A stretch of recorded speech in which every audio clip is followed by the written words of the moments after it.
दोस्तों, इस वीडियो के अंदर कई सारे अहम अपडेट लेकर मैं आपके सामने हाजिर हुआ हूं। जैसे कि उत्तर प्रदेश से खबर निकल कर आ रही है कि 12 पूर्व विधायकों ने एमआईएम ज्वाइन कर लिया। इसके साथ शौकत अली का वो रिज़ल्ट काफ़ी ज़्यादा सोशल मीडिया पर वायरल हो रहा है, जो 2022 के अंदर ज़ोहराबाद से जो रिज़ल्ट निकल कर आ रहा है, उसको लेकर काफ़ी ज़्यादा हंगामा मचा हुआ सोशल मीडिया के ऊपर। और भी कई सारे अहम अपडेट है, तो चलिए शुरू करते हैं। दोस्तों, जो नए हैं वो बराए मेहरबानी चैनल को ज़रूर सब्सक्राइब करें और वीडियो को ज़रूर लाइक करें। सबसे पहले हम शुरू करते हैं शौकत अली साहब के बारे में। जो आपकी स्क्रीन पर दिखाई दे रहा है, ये एक रिज़ल्ट है 2022 का। इस रिज़ल्ट के अंदर आप देख सकते हैं कि एआईएमआईएम के जो उम्मीदवार है शौकत अली साहब, उनके जो वोट दिखाया जा रहा है, इस हिसाब से वो दिखाया जा रहा है 1524 वोट। आप देख सकते हैं 12वें नंबर पर जो है जौहराबाद विधानसभा है। शौकत अली साहब कैंडिडेट है एमआईएम पार्टी की तरफ से, और वोट जो लाए हैं वो 1524 वोट लेकर आए हैं। अब ये जो है काफ़ी ज़्यादा लोग, जुम्मन लोग खास करके सोशल मीडिया पर ये वायरल कर रहे हैं, फैला रहे हैं स्क्रीनशॉट कि शौकत अली साहब जो प्रदेश अध्यक्ष है वो 1524 वोट लेकर आते हैं। तो भाई, एमआईएम के जो अध्यक्ष है वही अगर 1500 वोट लेकर आए तो इनके पार्टी का क्या होगा, क्या हश्र होगा, इससे आप अंदाज़ा लगा सकते हैं। और यही चीज़ जो है, आपको याद होगा बिहार के अंदर भी इशू बना था, जब मास्टर मुजाहिद कोचा धमन के एक उम्मीदवार हुआ करते थे बिहार विधानसभा के अंदर, और उसने भी मास्टर मुजाहिद ने भी जो है यही कहा था इसी उम्मीदवार को लेकर कि भाई 1500-1600 वोट लेकर आते हो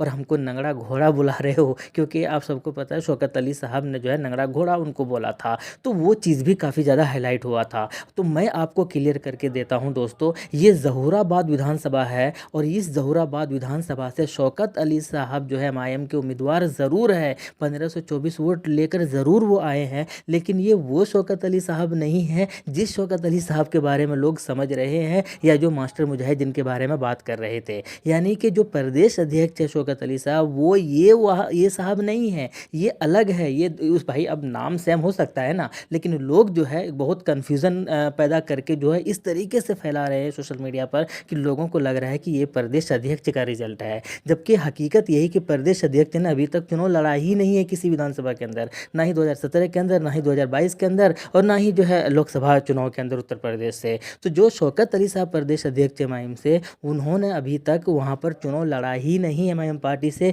वो मैं क्लियर करके देता हूँ। तो ये जो उम्मीदवार है ज़ोहराबाद से, ये भाई ये दूसरा शौकत अली साहब है। ये 54 वर्ष के हैं, इनके माता पिता अलग है, इनका सब कुछ अलग है, हलफनामा में भी आप देख सकते हैं। तो अब चीज़ें, उम्मीद यही कि अब आपको चीज़ें जो है वो क्लियर हो गया होगा, और अब आप शायद इसके बारे में बात नहीं करेंगे। दूसरा जो अहम अपडेट है वो ये है कि एक काफ़ी ज़्यादा एक कुछ फ़ोटो जो है सोशल मीडिया पर वायरल हो रहा है, जिसमें लिखा हुआ आ रहा है कि 12 पूर्व विधायक जो है समाजवादी पार्टी के, वो जो है एएमएम के अंदर ज्वाइन हो गए हैं।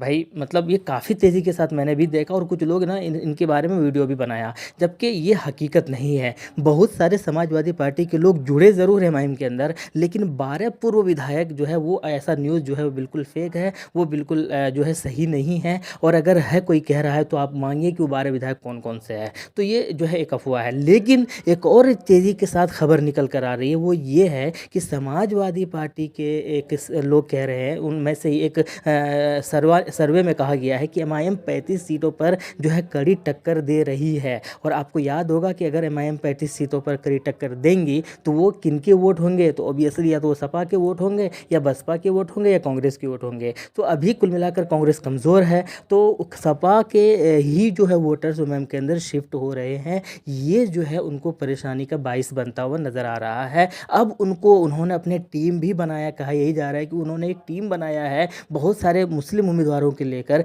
कि भाई किस तरीके से वो लोग जो एमआईएम की तरफ झुकाव में जा रहे हैं, एमआईएम की तरफ झुक रहे हैं, उनके सपोर्टर्स बन रहे हैं, उनको वापस कैसे लाया जाए सपा के अंदर। अब इसके अंदर कितनी सच्चाई है ये आने वाले वक्त में है, लेकिन ये चीज़ें सोर्सेज से पता चला है, सूत्रों से पता चल रहा है कि वो लोग काफ़ी ज़्यादा टेंशन में है कि एमआईएम पैर पसार रही है, और एमआईएम के पास वोटर्स भी जो है अब शिफ्ट होते हुए नज़र आ रहे हैं। ये एक बड़ा अपडेट है उत्तर प्रदेश से। लेकिन इसके अलावा एक और चीज़ है, वो ये है कि अभी फ़िलहाल आदिल हसन साहब मुर्शिदाबाद का दौरा करते हैं। आदिल हसन साहब के साथ जो इमरान सोलंकी जो एक ज़िम्मेदार है वेस्ट बंगाल के, वो भी जो है उनके साथ में है, और वो दौरा करते हैं कहाँ पर, तो जो मुर्शिदाबाद के अंदर जो बाबरी मस्जिद का नींव रखा गया है, शिलान्यास जो रखा गया है, वहाँ का दौरा करते हैं। और दौरा करने के बाद जाहिर सी बात है भाई, उनसे मीडिया पूछेगी पूछेंगे ही पूछेंगे। तो उनसे मीडिया पूछ रहे हैं कि आप इसके बारे में क्या कहेंगे? तो उनका भी क्लियर स्टेटमेंट था कि भाई हमारी हमारी ज़मीन है, ज़ाहिर-सी बात है मस्जिद बनेगी तो वो हमारी अपनी ज़मीन होती है, हमारे मुसलमानों की ज़मीन होती है,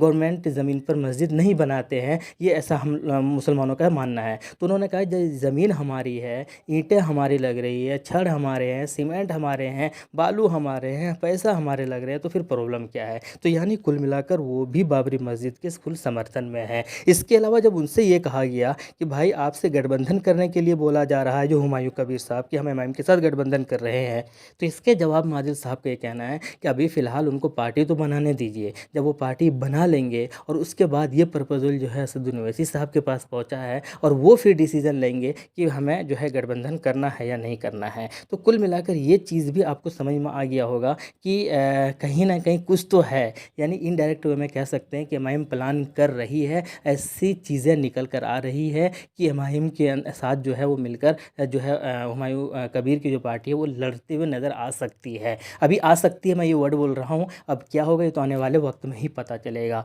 इसके अलावा एक और अहम अपडेट है वो ये है कि जिस तरीके से